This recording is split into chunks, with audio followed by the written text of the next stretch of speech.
That was part of the challenge. I was doing good work, helping kids, helping families, helping all this. And people would tell me, oh, we love you. We're so glad you're here. We don't know what we'd do without you. You're such a critical piece of this. But inside, I'd always thought of myself as a writer. I'd always thought of myself as a storyteller, but I wasn't writing and I wasn't telling stories. Again, I was doing good work, but it wasn't doing what really felt like to me was really at my authentic core. And so eventually I had to realize I didn't want to look back at the end of my life and regret not having done what I felt I was put here to do. And so eventually I reached the place where I realized someone else could run the school, but no one else could fulfill that kind of sense of calling in my own life. So stepped away from the school, six kids. We went a year with no income as we stepped into the unknown and really just became a student of storytelling.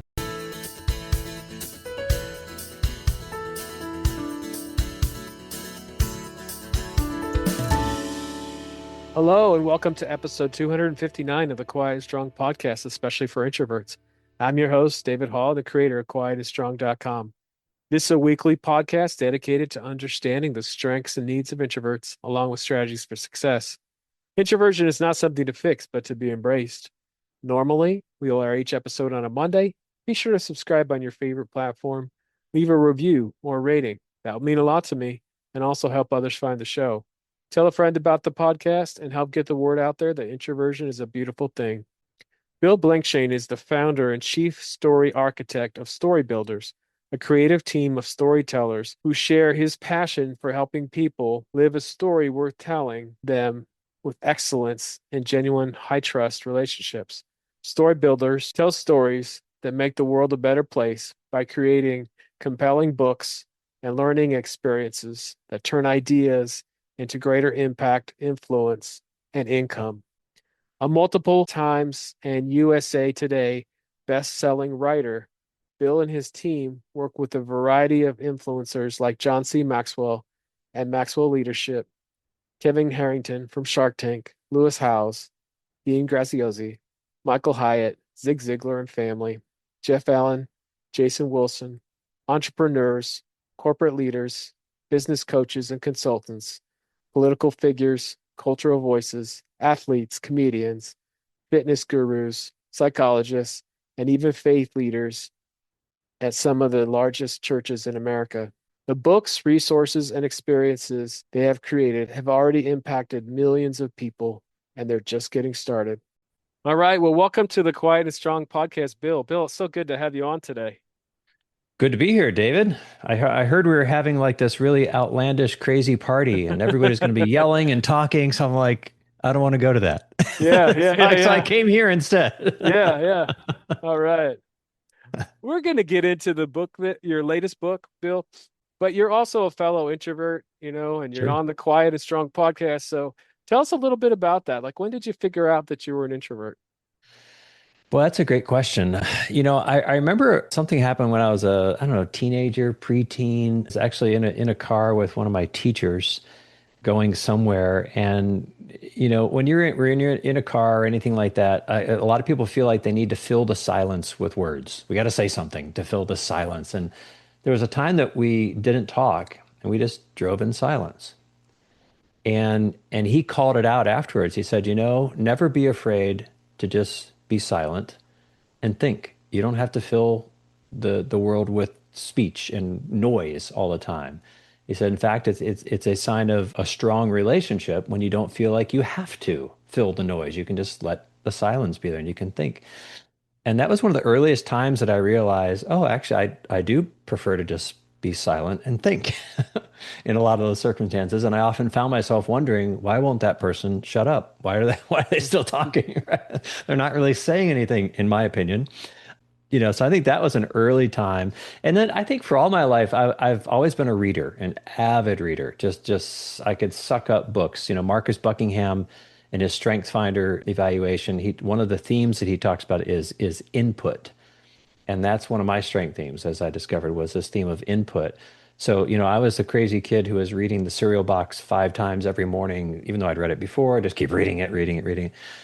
But I didn't realize it was a strength area until I took that test, and then I realized that my ability to take input, vast amounts of input, and absorb it and think about it and hold it suspended in midair really was a strength, and not everybody had that strength. And so that was kind of news to me. I just figured everybody could do it if they wanted to. But I began to, I guess, incrementally, more and more over time, realize that, oh, that's part of, for me at least, what being an introvert is. And not only am I okay with it, but in fact, my greatest superpowers are going to lie beneath whatever that is. And so that led me to just again become more of a student of myself and figure out where are the situations where I can put myself into the best possible position to be of good to the world. Yeah, I love that. So what's a superpower that you have because of introversion? Yeah, well, one of them is I think thinking. So it's funny. I was speaking at a Lewis Howes Summit of Greatness event, and they were putting bios together, and they were doing kind of a fun, what's your superpower kind of thing. And I put in there thinker, that, I believe I have the potential to be a world-class thinker when I actually give myself the space, give myself the time, cut off the noise, and just sit with ideas and sit with these things and allow that creativity to really percolate. A lot of great things come out of that, whether it's intellectual property or book ideas or clarity on things. And so I think that's connected. Obviously, thinking is something we all do, but I think for me, it's connected to that introversion of giving myself the freedom, permission to be still and silent. Like I have 3 or 4, I call them thinking days that are coming up in the coming weeks that I just take time. It's just, I have things I want to think about, and that's what I do. I sit quietly and I think about it. And out of that comes clarity then to take action. So I think that's definitely one of the superpowers that has fueled so much of what I do. Yeah, I love that. And it's a matter of, like you said, sometimes we take our strengths for granted. We think, well, everybody can do this. Sure. But the powers that you have for thinking and reflecting, they're definitely introvert gifts that we have. And we need to understand that, I'm not going to talk all the time. I'm a very confident person, but I'm Sure. realizing that I do want to think about things, and our minds are always going too. And and there's a Yeah. myth that we bust on this show that introverts don't have much to say, but yeah, we have a lot to say because we're always thinking. Sure. Yeah. Yeah. We have a lot to say. And I think if there were a myth that I would bust, it would be the connection between confidence and introversion. Well, I think it goes two ways. What I have seen, one, people often assume that introverts lack confidence. Otherwise, they'd be more vocal. They'd put some more stuff out there. And that's simply not true. I personally find it much more helpful to actually think first and process and then say something that's relevant and helpful and valuable. John Maxwell used to talk about the law of E.F. Hutton. And essentially, that law was when the real leader speaks, people listen. And so to me, that always resonated with me as an introvert of, all right, I'm not just going to be talking all the time, but when I do talk, I hope it has something of value that's going to matter to people that will make a difference in the conversation.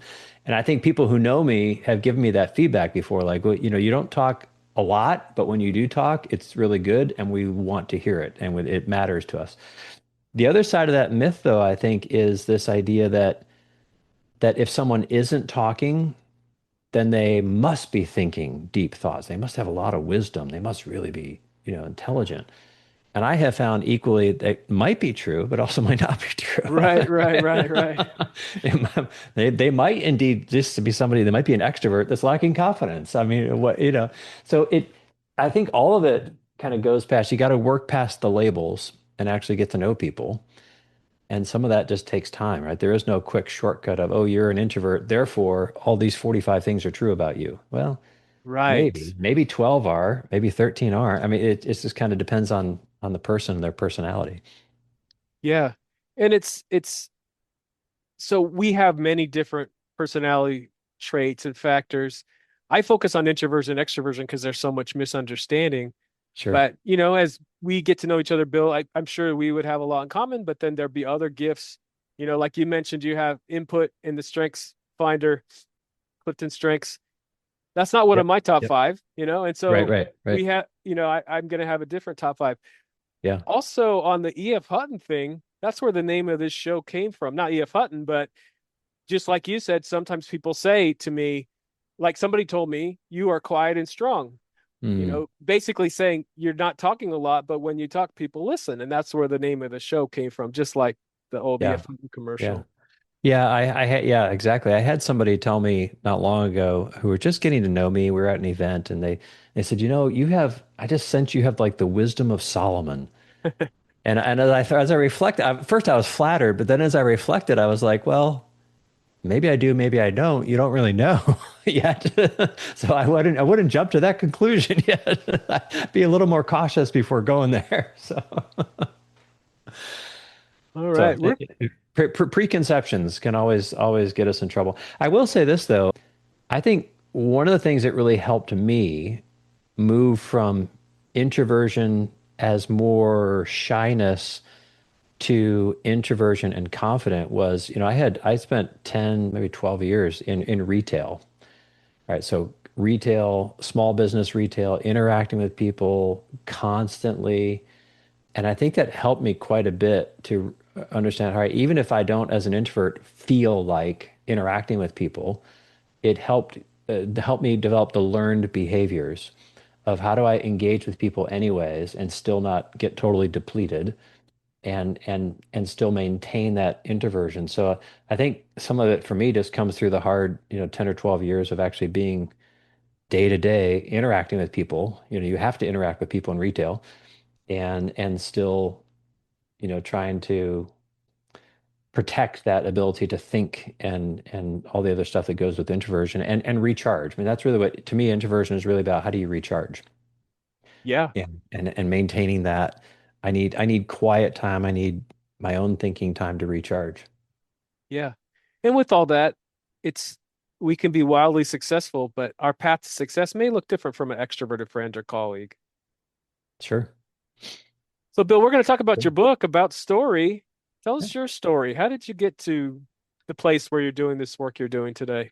Well, I think it connects with everything we've talked about so far as we've talked about this. It really was about my journey to figure out who I am and try to figure out, am I investing my life and my time in developing that? So for many years, after my years in retail, I helped start a private school up in Ohio and was leading that for a dozen years. And I was doing good work. That was part of the challenge. I was doing good work, helping kids, helping families, helping all this. And people would tell me, oh, we love you. We're so glad you're here. We don't know what we'd do without you. You're such a critical piece of this. But inside, I'd always thought of myself as a writer. I'd always thought of myself as a storyteller, but I wasn't writing and I wasn't telling telling stories.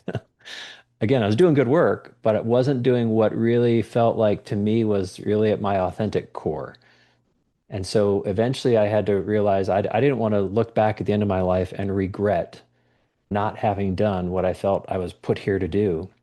And so eventually I reached the place where I realized someone else could run the school, but no one else could fulfill that kind of sense of calling in my own life. So stepped away from the school, six kids. We went a year with no income as we stepped into the unknown and really just became a student of storytelling because I never worked harder in my life in that year, putting book proposals together, meeting with every expert in the industry and publishing in the book space and messaging, storytelling space. And as I said, just becoming a student of the art and science of storytelling. And I remember, there was one time, this would be a good introvert story here, because I remember there was a time that I was sitting in the backyard. It was an Ohio spring day. The birds were chirping, sun shining, light breezes blowing. It's just beautiful day on the outside. And on the inside, I'm sitting there with a pen and a paper, wrestling with this book idea on one hand and the fear of, are we going to end up living under a highway bridge somewhere out of cardboard box? The six kids, is this going to work? Is this not going to work? What's this going to look like? How am I going to explain to my kids when all this fails and it doesn't? All those sense of fears just flooding on me. It kind of felt like I was sitting in the middle at the bottom of a hill in the middle of the road, and barreling down toward me was this 18-wheeler, loaded with steel, like with no brakes. It was just coming at me. And all I could do was do what I felt like I was called to do, like just keep writing. And so I did. And actually that book idea I was working on at that time became the first book that I wrote, picked up by a publisher, wrote the book. Other people were like, "Oh, can you help me write my book?" And I began helping them and realized I'm actually really good at this. And out of that came this vision for StoryBuilders, which is we're now entering our 12th year now, where we've worked with everybody, big names from Lewis Howes and John Maxwell and Dean Graziosi and all these other people, to people who are just starting out and building a brand and putting the pieces and parts together and everywhere in between. And that's really what it comes down to. I think my lesson out of that was that my breakthrough began when I started with my story, like starting with my authentic story, who I am, who I'm trying to be, what does that look like? Really lean into that. And that's what I believe for everybody listening is that your breakthrough begins when you're willing and courageous enough to start with your own story and have confidence that your story does matter and that it can do a lot of good in the world if you tell it well and share that with the world. Yeah, absolutely. So let's talk about your book. I'm going to read the whole Yeah. thing here. Your story advantage, a proven path to maximize your impact, influence, and income. So, what is the message of your book? I think that my meaningful message is what I call this kind of Yeah, core message is that every story matters. And I think so often we, either whether we're entrepreneurs, business professionals, thought leaders, aspiring thought leaders, we fail to realize the advantage every one of us, each one of us already has we have in our story. And by story, I don't just mean what's happened to you, what are the events of your life, but not just what's happened, but what are the lessons you've learned? What's the wisdom you've gained from that? What are the ideas that you've packaged up in ways that people resonate with? Because we're in such a unique time where it's never been easier to maximize that impact, that influence, and that income due to technology. But so many people are just sitting on the sidelines, not really engaged in it because they don't see the advantage that they already have, because no one else has your story. Wisdom literature, the Bible, elsewhere says there's nothing new under the sun. And yet, there is something new under the sun. You're new under the sun. No one else has ever had your experiences, your unique credentials and failures, and all that kind of stuff. That's never happened before. And so when people realize that they do, in fact, have an advantage, if they're able to lean into their story, then the book is all about, all right, how do I help you actually do that? How do you take advantage of that? What kind of systems and structures can you put around that to build something that can really make a difference? yeah. What do you say to that person that doesn't think they have a worthwhile story? Well, the first thing I would tell them to do is read chapter one of the book Okay. because I think that would help tremendously. Because that person has probably fallen into one of the common story traps, I call them, and maybe that first one is the confidence trap, which is the reality is we tend to deify others and diminish ourselves.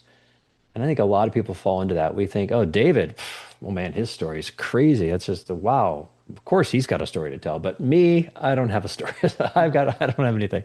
This just happened the other day. I was talking to my wife, and she was talking about another mother that she was helping with. We've had 6 kids. We've done traditional school. We've done homeschool. She's got just a ton of expertise.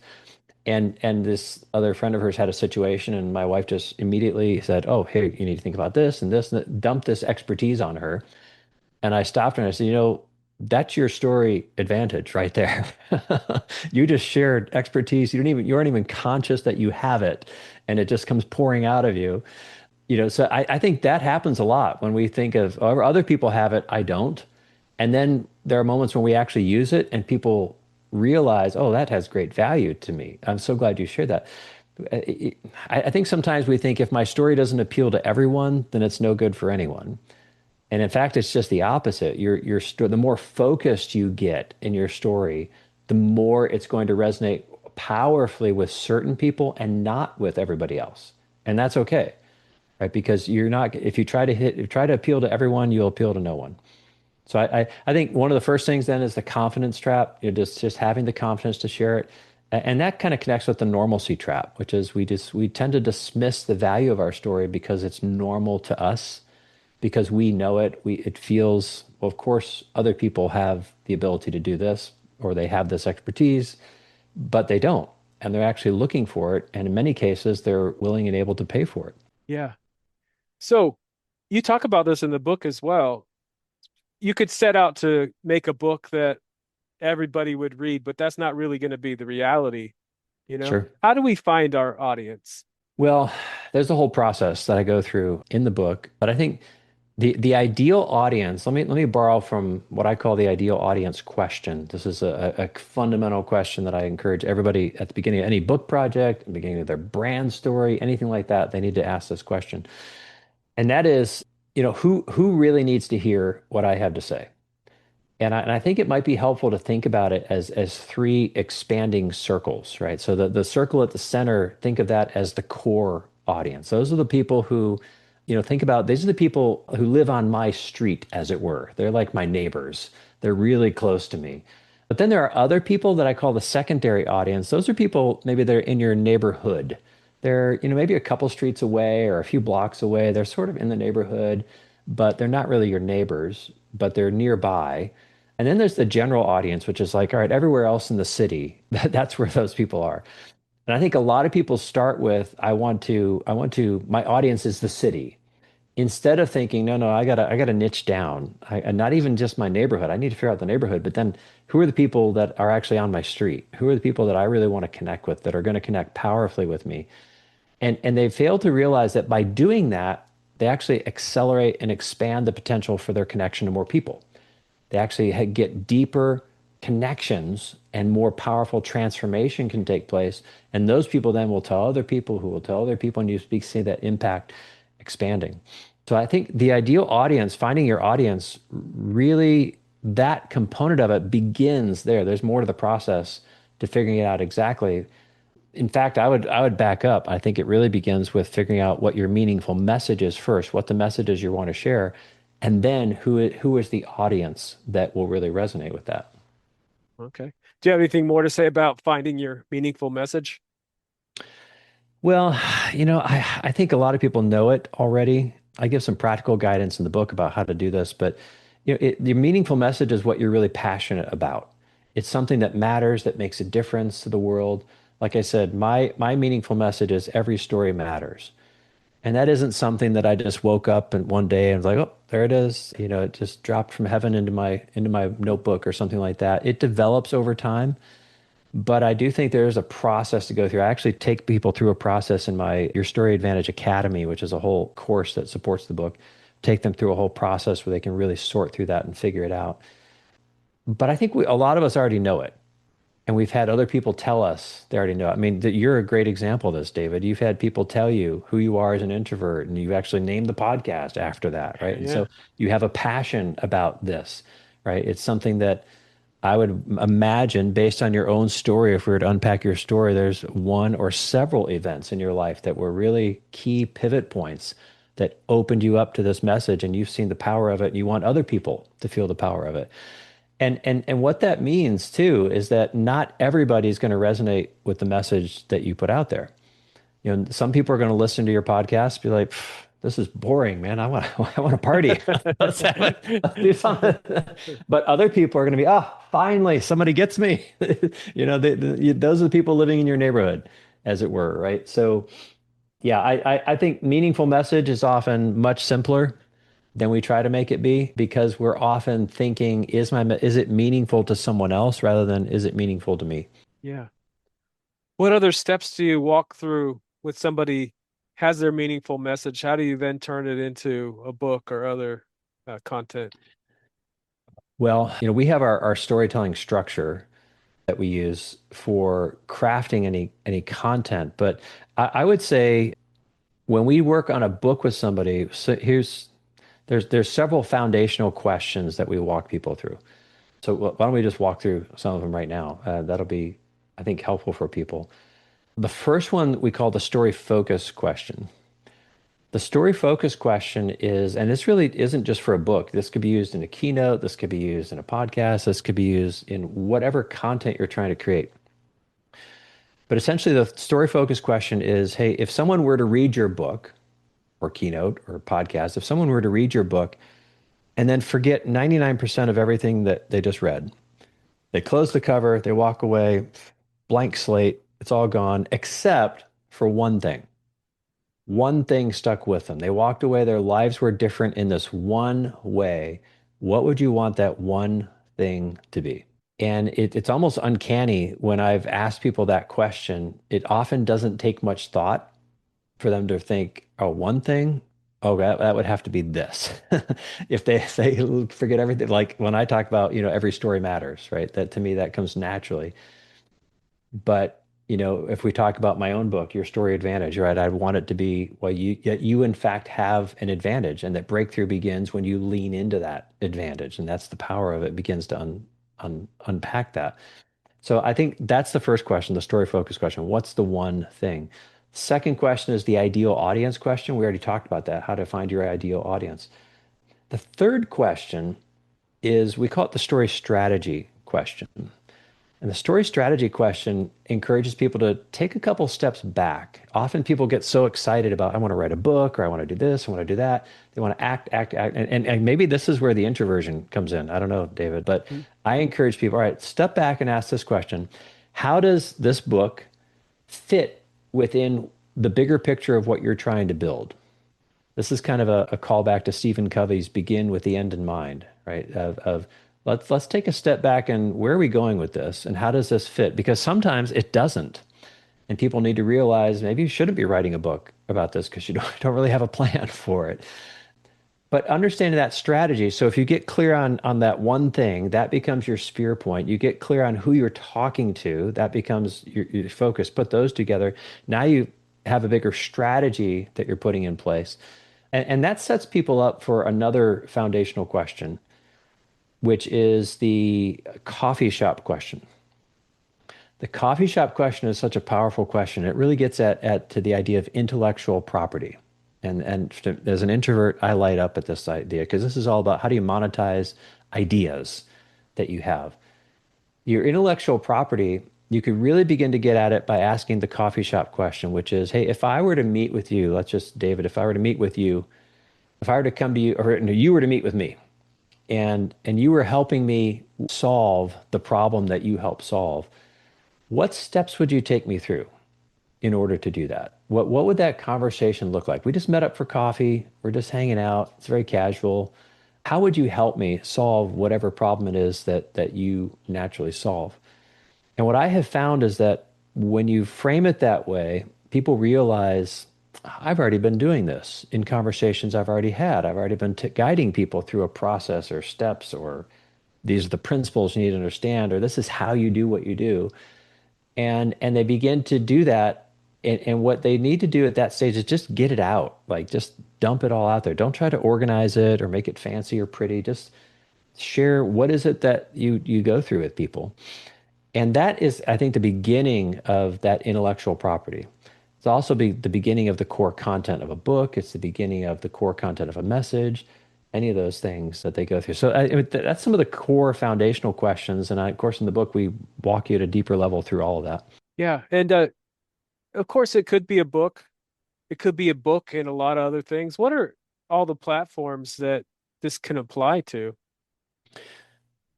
Well, I have yet to find one where it doesn't apply. Yeah, I right, mean, right. books is certainly one. We focus a lot on helping individuals or organizations tell their brand story. Okay. Like, what's the story that they're sharing with the world about who they are and who they serve, and those bringing that level of clarity, eliminating friction. Books, of course. But when we get into monetizing, I mean, and we did digital courses that come from that, membership programs, workshops, trainings, experiences like that, coaching programs, consulting pathways. Those are just some of the easier ones. Speaking, getting on a stage, keynoting, all of this stuff applies to the same because it's all built on classic storytelling techniques, things that we naturally resonate with as humans, right? We've been doing this for thousands and thousands of years. These same elements are classic. And when we lean into them and allow them to do their work, that's when we it's like, again, it's like we eliminate the friction. Things flow smoother. We connect with people easier. And I got to say, especially for introverts, telling a story well just it reduces the amount of lift that we have to do in a conversation or any kind of relationship. Yeah, and I like how you said that we're built on stories. We have been experiencing stories for thousands of years. Yeah. So talk just a little bit more about that. What is I mean, I know we've been talking about it throughout, but just talk a little bit more about the power of stories. Yeah, I think there's something wired within us that, connects to that's drawn to stories and storytelling. And I think there's several reasons for that. One is, this one comes more from my faith than anything else, and that is I think God is the ultimate storyteller, and we are almost sub-storyteller. We get to participate in the bigger story for a little while that we're here on Earth. I think that's part of it, but I think there's also we like to see how things fit in context. So as humans, we like to see how does this fit in with the overarching story of my life and how I'm interpreting reality. And so if we find random bits of facts or figures or principles or stuff that are like floating out there, we immediately are trying to put them into a context anyways. And so when we, as the person sharing whatever it is, the message we're sharing, essentially what we're doing is we're providing a service to people to help them. We're giving them the story context, giving them some context in which this can get plugged in and make sense in their lives. Because if got to remember, most people we connect with, they don't have any additional connection with us. I like to talk about this, the book communication cycle. Typically when communication takes place, I have an idea and then I express it in some way to you, David, let's say, and then David, you listen to that, you process it, and then you give me feedback. All right, this is what I thought I heard you say, and the feedback can be verbal, it can be nonverbal, and then I can take that feedback and correct it or say something different or those kind of things. Of course, in a book, you don't get any feedback. It's a one-way conversation that assumes a two-way conversation's taking place. So it takes a lot of work to get it right. But it isn't just in a book. I think whether it be social media or anything that we're putting out there into the world, a website, whatever, we usually are not getting feedback. It usually actually is a one-way conversation. And so, having that storytelling context of helping people understand how does this fit into a classic storyline that you're familiar with. And I like to talk about the connection continuum, which is you want a story that is not too fresh, that is unknown or never heard of before, but also not too familiar, right? Because if it's too fresh, people generally have a disconnect. It's so new that we don't really know what to do with that. We don't have a category for that kind of story. On the other hand, if it's too familiar, then that produces the idea that it's almost like a duplication. We've heard this one before. There's nothing new here. And so it's somewhere in the middle that just right feel that we then are drawn in. It's not too fresh, it's not too familiar, it's a little bit of both, and it's told in a way that connects with this classic storyline that we're used to, and it pulls us in. Yeah. So with all these different platforms and stories, it just like you're saying, it starts with a meaningful message. Well, it should. Yeah, I mean, well, we all know there are people out there on social and elsewhere who, frankly, I'm not sure what their message is. They're just famous for being famous. And, Yeah. you know, from month to month, year to year, their message might shift and change, or if they even have one, right? And I think that's a bit of a curse of our day, is that people can, become famous just for being famous, and they don't really have anything worthwhile to say. And ultimately, I think that's a destructive when we're seeing the rise of that. And then younger people are growing up thinking that's what I need to do in order to become well known and liked and so forth. But I believe to have a lasting, sustainable impact, you've got to have a core meaningful message, something that you really resonates with you, you think that matters, that makes the world a better place. You've given some thought to it, you've honed it, you've worked on it over the years, and people then are impacted by it. We mentioned Stephen Covey a minute ago. I mean, there's somebody who devoted decades and decades and decades to really becoming a student of this process of how do you become the best version of you that you can be, and developing not just the seven habits, but all this other stuff around it. And I just think of the ripple effect that he had. Of course, he's been gone for, I think, 13 years now, but his impact is still being felt and will be for decades to come. Yeah, So I I was think, thinking yeah, that very thing. It's like yeah, his impact is going on, yeah, and most people quote those things, begin with the end in mind. or sharpen the saw. People quote those things still. And like you said, he's been gone for some time now. Yeah, yeah, absolutely. And he was a good, the same one there. He did keynotes, he did workshops, he did trainings. They didn't have digital courses a lot when he was doing it, but he did, all these other ways that he could share it and monetize it. And it really wasn't even about monetizing with him or people like Zig Ziglar and others, names like that.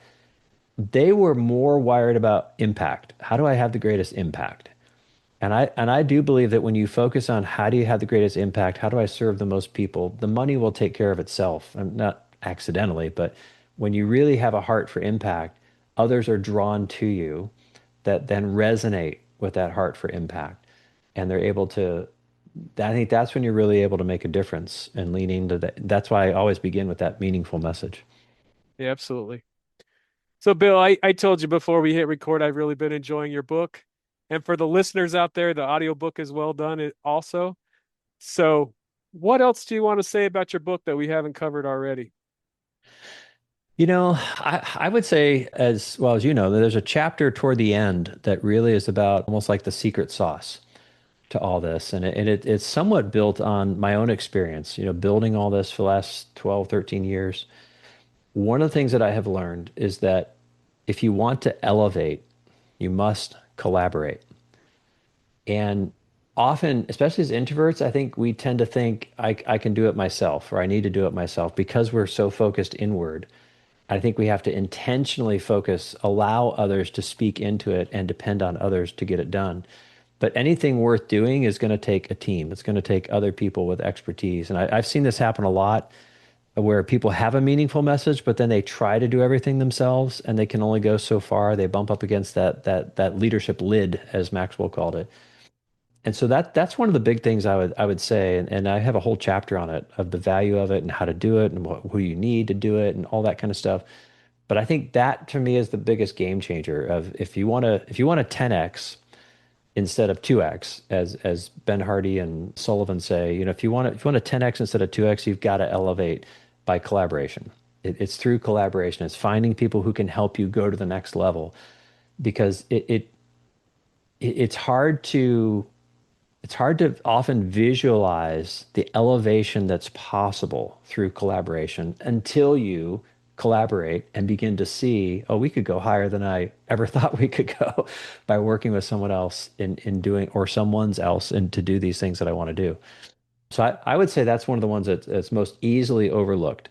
Someone thinks, oh, I have a story advantage and oh, I got to do it all myself. No, no, no, no, no. You do your strength, but lean into other people who have other strengths. And through that collaboration, then some really powerful stuff can take place. Yeah, absolutely. And we talk so much about strengths on this show. We all have our own. And I think Mm. it's Hmm. I think it's built like that for a reason. We do depend on each other. Nobody Yeah. has all the strengths. Yeah. Yeah. Yeah. You have to have that collaboration. And when you do, that's just the beauty of it. When you do, you're allowing someone else's strengths to shine.